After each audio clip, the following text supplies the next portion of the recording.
In the history of human warfare, there are battles where the odds were bad. There are battles where the odds were terrible. And then, there are the battles I'm about to tell you about.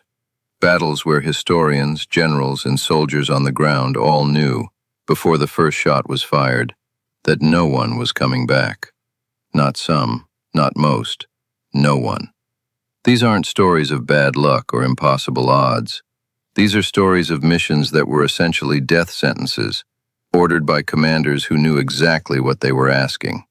And yet, in every single case, soldiers went anyway. Today we're going to ask the question that historians have debated for over a century. Why did they go? And the answer, when you hear it, will change how you think about courage forever. October 25, 1854, Balaclava, Crimea. British cavalry commander Lord Lucan received an order from General Raglan that stopped him cold. The order told him to advance the Light Brigade, 673 horsemen carrying swords and lances, directly toward the Russian artillery position at the end of a mile-long valley. On both sides of that valley stood Russian infantry with rifles. At the end of it, 12 Russian cannons pointed directly at them. Lucan looked at the order.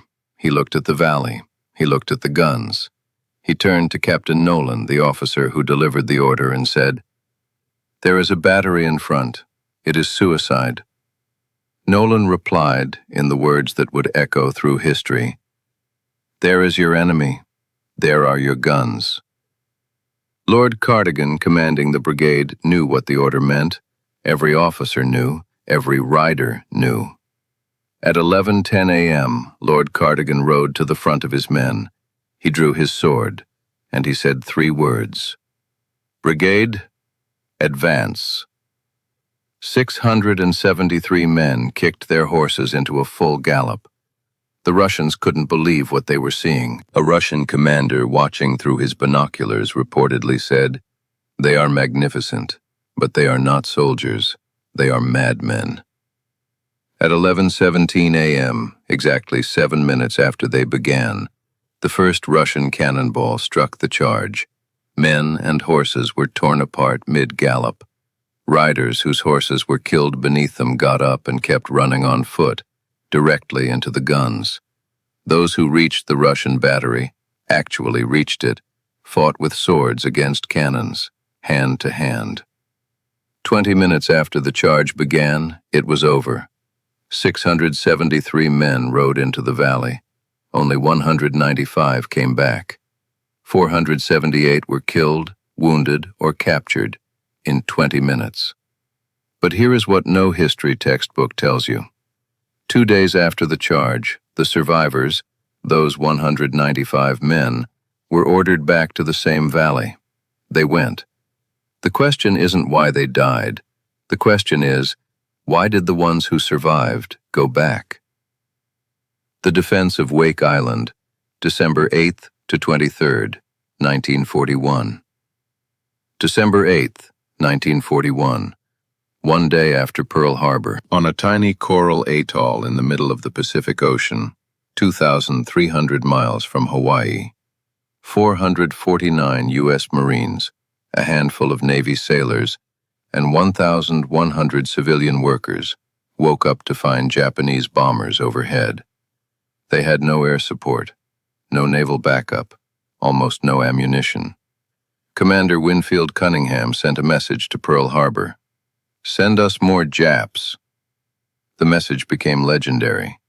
What most people don't know is that it was almost certainly a mistake, a padding phrase accidentally included in the transmission. But what wasn't a mistake was what the Marines did for the next 15 days. On the first day, Japanese bombers destroyed 8 of Wake Island's 12 fighter planes on the ground. The remaining 4 pilots kept flying, with 4 planes against hundreds of Japanese aircraft. On December 11th, 3 days in, Japan sent a full invasion fleet, 11 warships, 450 troops. The Marines on the beach had one working battery of 4 5-inch guns.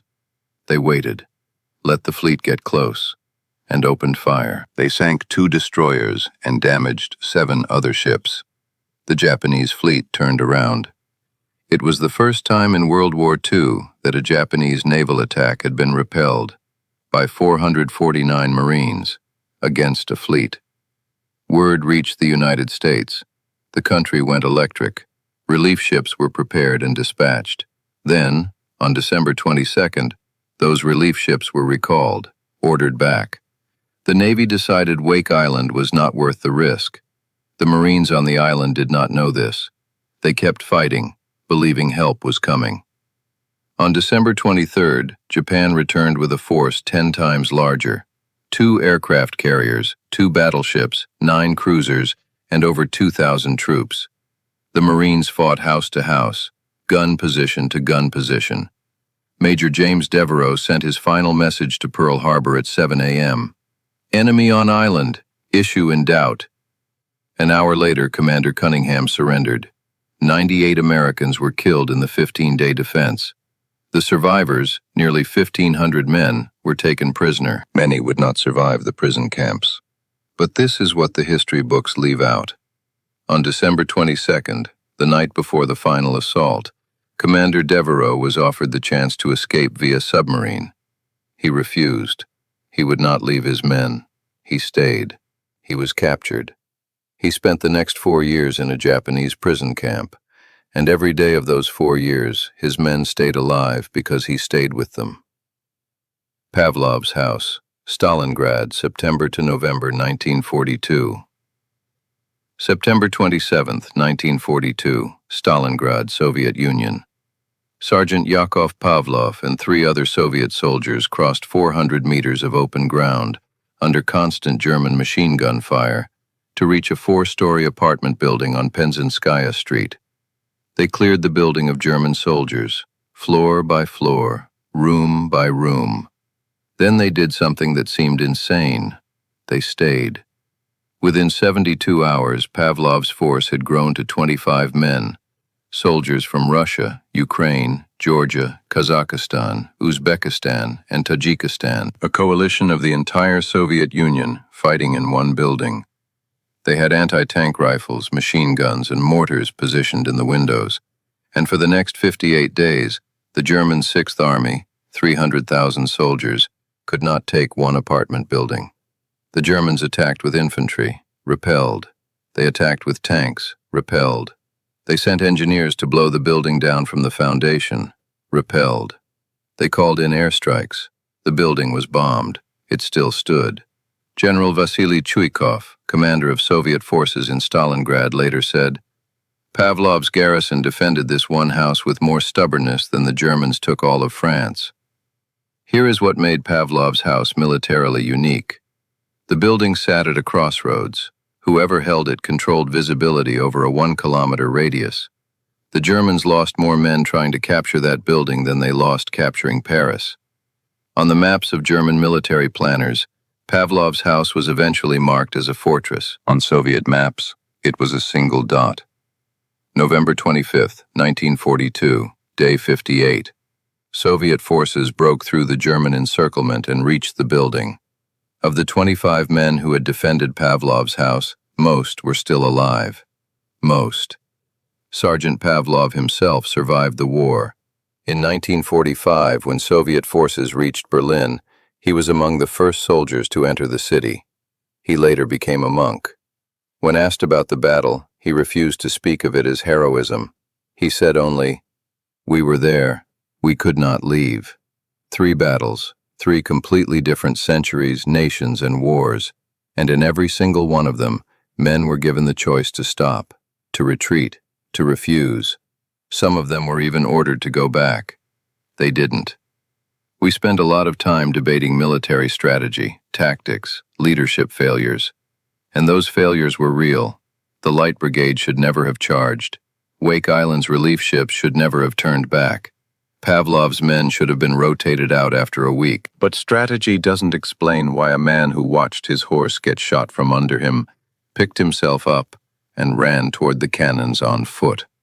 Psychology doesn't explain why a Marine officer turned down a submarine out of a Japanese war zone.